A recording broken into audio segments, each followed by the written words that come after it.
Je suis un maître spirituel et je suis le président fondateur de l'association des connaissances des secrets de la nature appliqués et je suis aussi le fondateur d'une boutique qu'on appelle la boutique Surya Mystic Shop. On ne peut pas parler des envoûtements sans d'abord parler de la malédiction. Au fait, la malédiction, c'est ce flot-là qui est très capital pour que nous comprenions. L'envoûtement est plus bas que la malédiction. Donc pour moi, nous devons expliquer la malédiction et après on comprendra les envoûtements qui viennent derrière. Une nation peut être maudite aussi. Nous allons expliquer sur la malédiction. Vous savez, mes frères, la malédiction, ça a commencé depuis la nuit des temps. La première, si on veut parler, on ne peut pas parler peut-être, disons, de la personne, mais dirons le premier être, ou on me dirait la première puissance qui a commencé le mot, ou a commencé à maudire, c'est Dieu lui-même. Dieu est la première personne qui a maudit. Dieu a prononcé la malédiction. La toute première malédiction que Dieu a profané ça sur Adam et Ève. Et jusqu'à aujourd'hui, lorsqu'il dit, Adam, toi ce que tu as fait, tu vas manger par la sueur de ton front. Sur cette planète Terre, pour manger, il faut se battre. Pour manger, il faut couvrir. Et la manne ou la moisson ne tombe pas comme ça. Il faut être un guerrier pour trouver de quoi manger.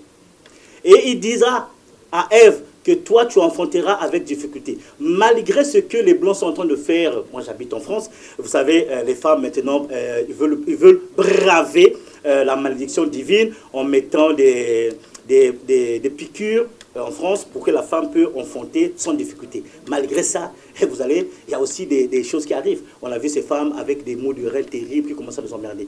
Parce que c'était une malédiction. Et cette malédiction-là que Dieu a profanée, pour que toi, tu puisses bénéficier du côté positif de cette malédiction-là, il a donné certaines règles, il a donné certains préceptes que lorsque tu le suis, à ce moment-là, ça va alléger certaines malédictions que Dieu a dites. Ça, c'est la première.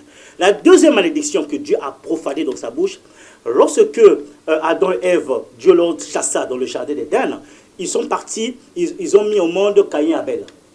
Et tout le monde le sait, que Caïn a tué Abel. Pourquoi Caïn a tué Abel? Parce que moi, je me suis toujours dit, comme vous le savez, je suis un maître spirituel. Je lui dis que ce qui est spirituel, c'est dans la Bible. Je ne sors pas dans la Bible. Il fallait faire des offrandes à Dieu. Donc, Caïn est venu faire ses offrandes. Abel aussi est venu faire ses offrandes. Caïn était un berger, il a donné du mouton. Et Abel étant un cultivateur, il a donné ce qu'il faut. Dieu accepta seulement l'offrande d'Abel. D'où les problèmes ont commencé. Les problèmes de la malédiction, les problèmes des envoûtements ont commencé depuis l'année de temps. Il faut comprendre la genèse de certaines choses avant que vous compreniez comment est-ce que le monde est en train de partir. Dieu, pourquoi a-t-il accepté seulement l'offrande d'Adam et d'Abel? Caïn s'est énervé. Caïn tua son frère. Son frère est mort. Et Dieu s'est rendu compte que le sang de Caïn qui était tombé par terre commençait à réclamer vengeance. Dieu a dit à Caïn que toi, je te maudis.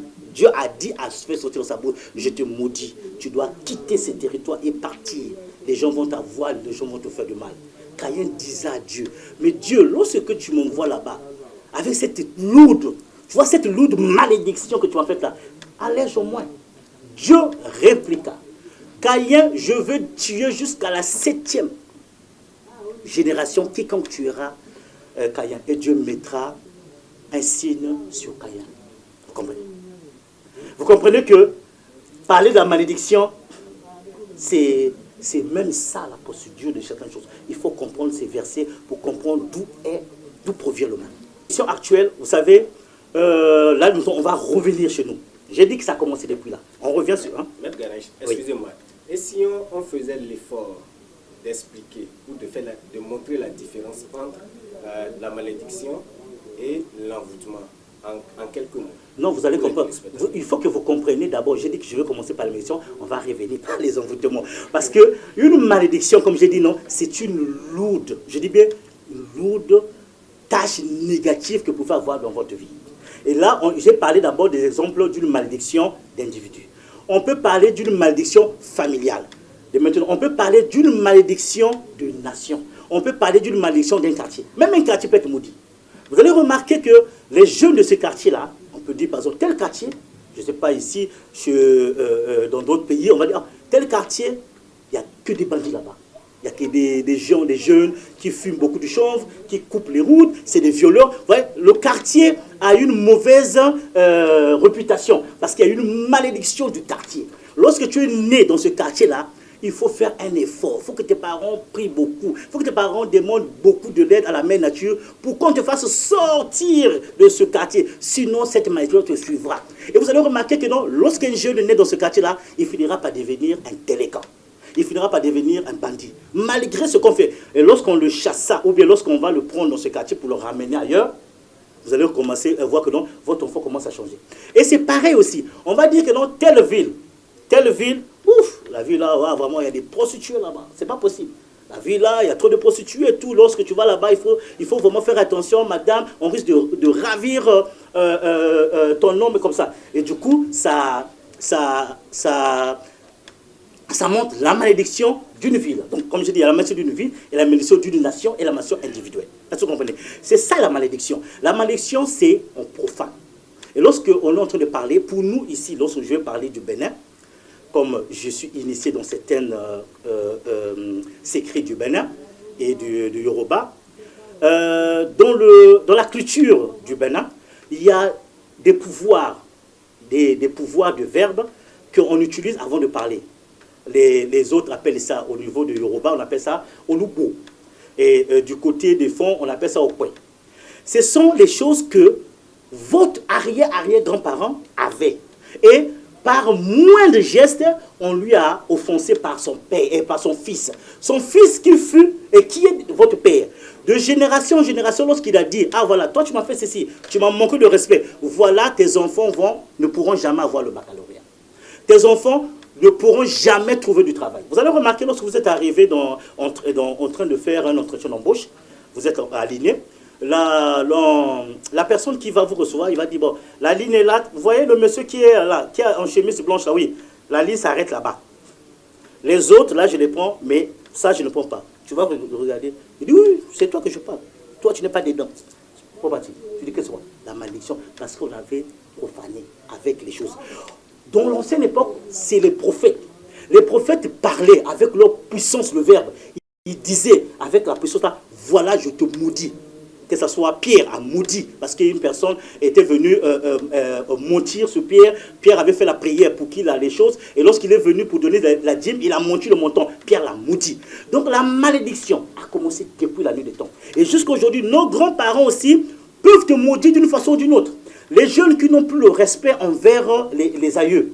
Par erreur, tu vois un aïeux, tu vois un ancêtre, tu ne respectes plus pour jeter un peu de l'eau. Ça revient à la malédiction. Tu vas rencontrer un vieux du quartier, pour rien du tout, le vieux te parle, tu t'énerves. Ah vieux, c'est quoi? Qu'est-ce que tu me racontes là? Ah, va te faire foutre. Et tu parles des choses bizarres. Et le vieux s'énerve. Tu gifles même le vieux ou la vieille. La vieille peut prononcer certaines choses et cette malédiction peut t'attraper jusqu'à tes générations. C'est ça la malédiction. Différent d'envoûtement. L'envoûtement, c'est un sort. C'est un sort.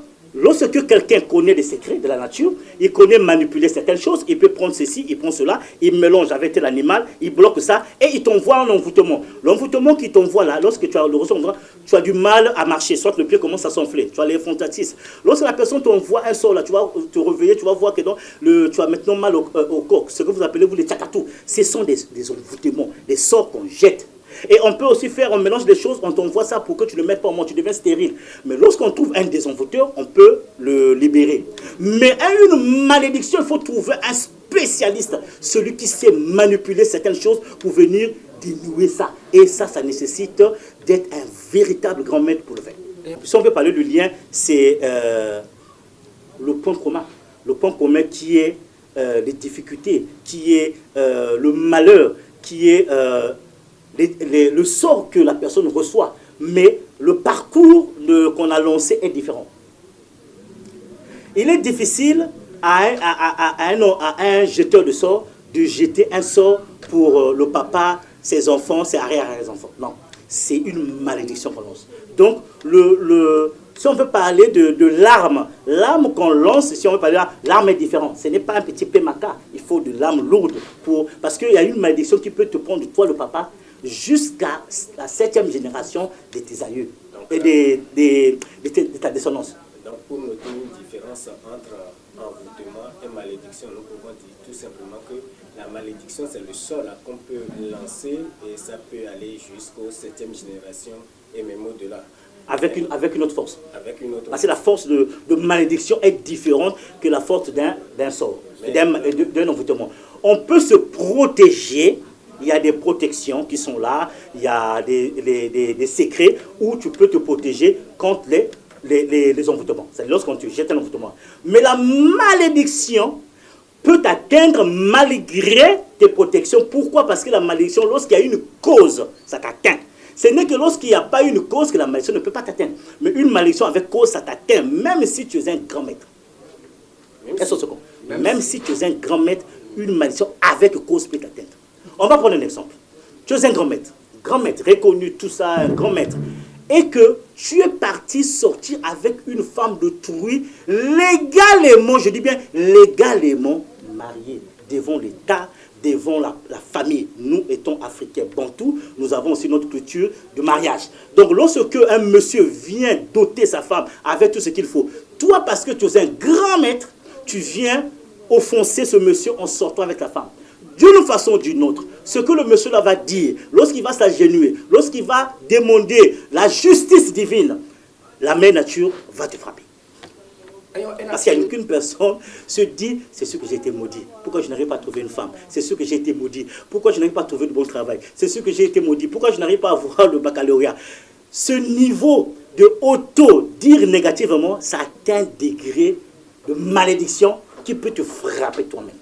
Sur ce, comme d'habitude, comme vous le savez, moi, je suis de nationalité congolaise.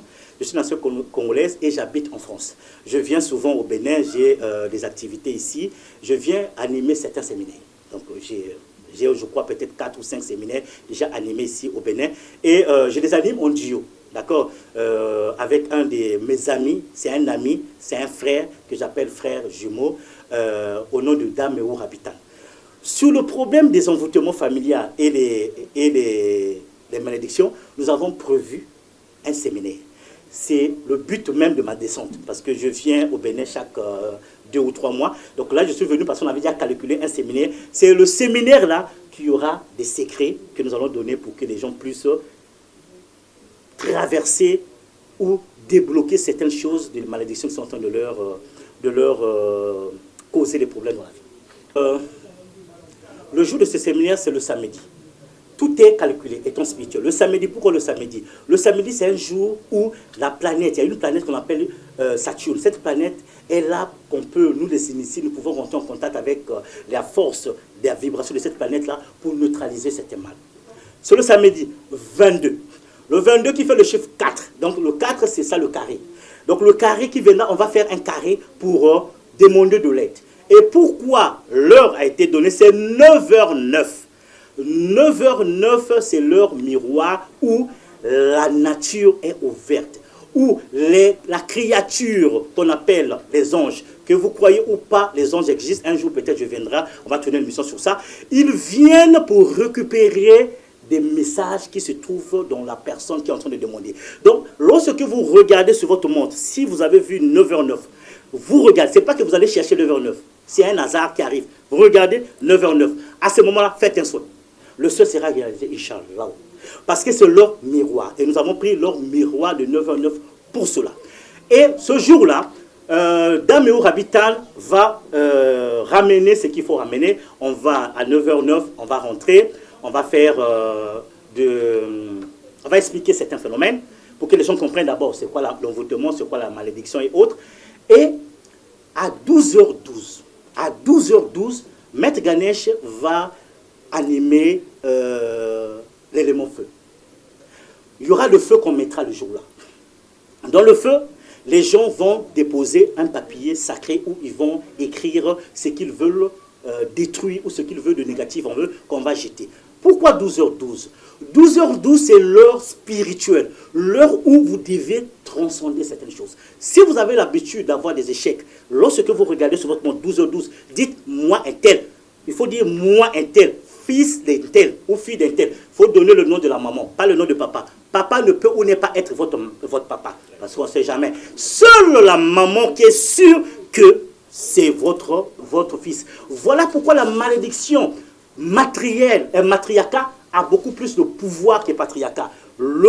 La maman, son frère qui est ton oncle, lorsqu'il est en conflit avec toi, d'où la malédiction est plus forte que lorsque le frère de ton papa est en conflit avec toi. Ça peut ou ne pas prendre parce que peut-être que le papa n'était pas ton papa. Alors que la maman, c'est ton maman, ils sont nés de la même entraille, il y a une puissance. Donc c'est à 12h12, je dis bien 12h12, que Maître Ganesh va consacrer le feu. La nature nous a mis 4 éléments. On a la terre, on a l'eau, on a le feu, on a l'air. Mais le feu reste jusqu'à aujourd'hui le seul élément qu'on ne peut pas corrompre. Le feu brûle, le feu calcine, le feu neutralise. Donc lorsqu'on est en contact avec l'élément feu, et l'élément feu, le jour-là, je vais utiliser une technique hindoue, que je vais faire le rituel avec une divinité hindoue qu'on appelle Agni. Cette divinité hindoue qu'on appelle Agni, c'est une divinité qui vient avec l'élément feu pour neutraliser. En Inde, lorsqu'on a un problème, lorsque tu meurs, on va te calciner. Le feu joue beaucoup de choses en Inde. Il faut te calciner. En Inde, lorsque c'est un mariage, ici, lorsqu'on a le mariage, le maître, le maire est là, les parents sont là. Non, en Inde, c'est le feu. On met le feu et les mariés sont tout autour du feu. Ils vont donner les vœux. Voilà pourquoi les mariages hindous, lorsque ça se casse, c'est difficile. L'un des eux ont des problèmes. Le feu, lorsqu'ils vont parler devant le feu, lorsqu'ils vont expliquer certains phénomènes devant le feu, que voilà, moi un tel, à partir d'aujourd'hui, moi David, je prends en mariage Marie, voilà, je promets ceci, je promets ceci. Lorsque David ne va plus respecter les promesses qu'il a fait du mariage là, cette malédiction là va commencer à le suivre. C'est un vœu, mais la divinité Agni va commencer à le suivre pour venir le faire du mal, parce qu'il avait profané les choses, qu'il avait dit les choses, il avait conjugué qu'il n'a pas respecté. Donc le jour-là, à l'aide du feu, nous allons brûler, calciner tout ce qui est en train de nous déranger dans la vie. Et après, on va donner des kits. Maître Ganesh va fabriquer un savon. Le savon, là, lorsqu'on va l'utiliser durant 9 jours d'affilée, ça va purifier la personne qui assistait. Et Dame Eur Habitat donnera une bougie qu'on va utiliser pour couper le lien. Voilà à peu près ce qui va se passer le jour du 22, samedi 22, à Haut des Arts de Cotonou. Merci M. David et merci M. Baudouin. Pour ce séminaire, comme vous le savez, Maître Ganesh donne l'opportunité à tous les sexes. Donc on peut être une femme ou un homme. L'enfant, à partir de 5 ans, vous pouvez l'emmener. D'accord? Vous allez dire pourquoi 5 ans? Pas de moi.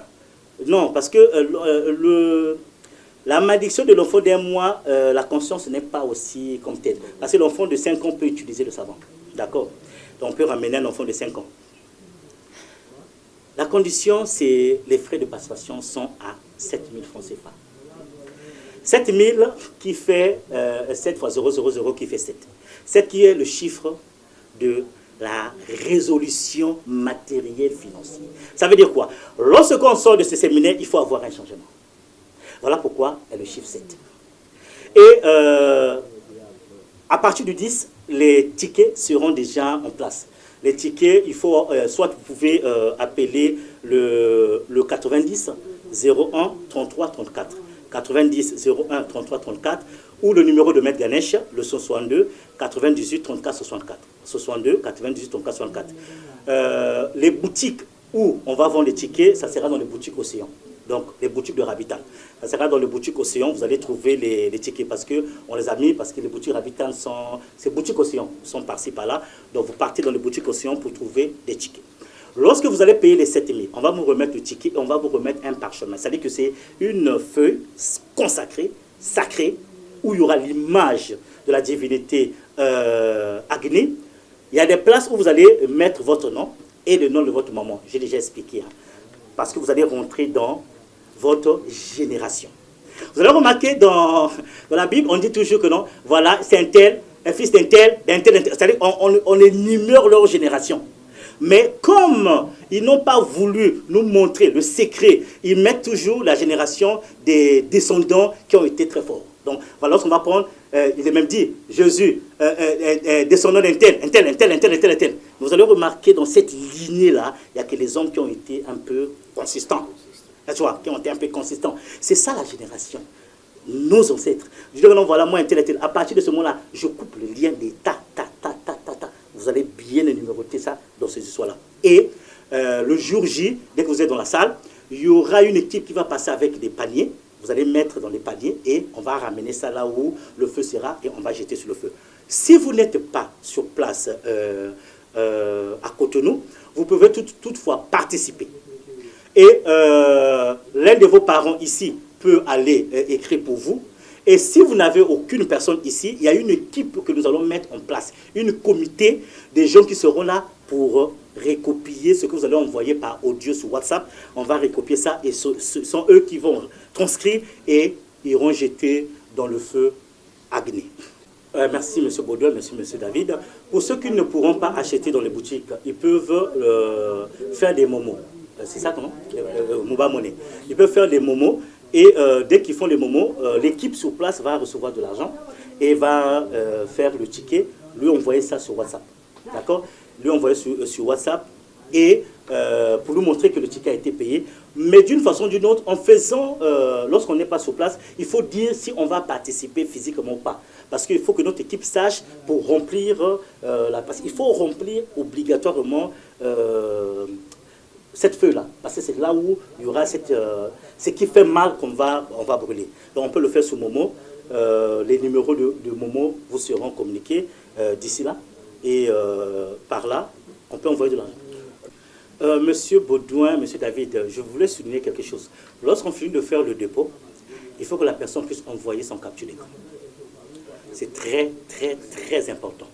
Parce que je sais ce qui se passe dans le pays, mais à ce moment, on saura que si vraiment... Parce que la personne, lorsqu'il viendra pour défendre que non, voilà, moi j'avais payé, les preuves sont là. Bien, pour répondre à cette question, Monsieur David, Maître Ganesh ou bien Dame Orabital, je ne suis pas Dieu, d'accord? Et Dame Orabital aussi est non loin d'être Dieu. Mais je suis un maître spirituel. Ça veut dire que ce que on peut écarter le jour-là, il y aura quand même un changement. Le Seigneur Jésus-Christ, lorsqu'il arriva, il n'a pas soigné tous les aveugles qui étaient là le jour-là. Il n'a pas soigné aussi tous les paralytiques qui étaient le jour-là. Ça veut dire que ceux qui seront là vont sentir beaucoup de changements. Mais toi, Africain, on a tellement de problèmes. Hein? Une seule personne peut avoir le problème d'argent. Il a des difficultés. Donc, ça fait peut-être, on peut dire, 5 ans qu'il n'a pas eu 20 000. C'est difficile. Ça, c'est un sérieux problème. Je suis aussi quelqu'un qui est dans la motivation. J'aime motiver les gens. Ceux qui ont mon numéro savent, chaque matin, j'envoie des messages de motivation. Mais lorsque la motivation que Maître Ganesh donne, tu es en train de te motiver, et tu fais 7, 8 fois que tu es en train de manquer le baccalauréat, à ce moment-là, toi-même tu dois savoir qu'il y a une malédiction sur ça. Parce qu'on ne peut pas dépasser au moins le chiffre 7 des échecs. On va appeler les échecs. Si même aujourd'hui, on va dire, le gars d'Amazon, il a fait des échecs, je crois, plus de 11 fois, tout ça. Oui, mais le contexte de la Chine n'est pas celui de l'Afrique. L'Afrique, c'est autre chose. On ne peut pas dire à notre sœur qui fait 7, 8 fois une fausse couche. Il y a un problème. Je ne sais pas si vous comprenez. On ne peut pas dire à notre maman qui fait 9 fois, lorsqu'elle va dans un couple, on fait que la chasser. Là, il y a un problème. Est-ce que vous comprenez? Donc, ça, c'est à vous de regarder. Je cherche du travail, mais ça fait plus de 7 ans. On ne peut pas chercher du travail 7 ans quand on ne trouve pas. Ce n'est pas possible. Ça veut dire qu'il y a un problème. Tu ne peux pas être la seule personne lorsque tu es dans le travail et on te licencie facilement. Ça veut dire qu'il y a un problème. Parce qu'il y a des gens qui ont de l'argent. Il a l'argent, c'est un beau garçon et tout ça. Mais il n'arrive pas à trouver une femme pour mettre dans son foyer. Chaque fois les femmes viennent dans son foyer, là, finissent toujours par le trahir.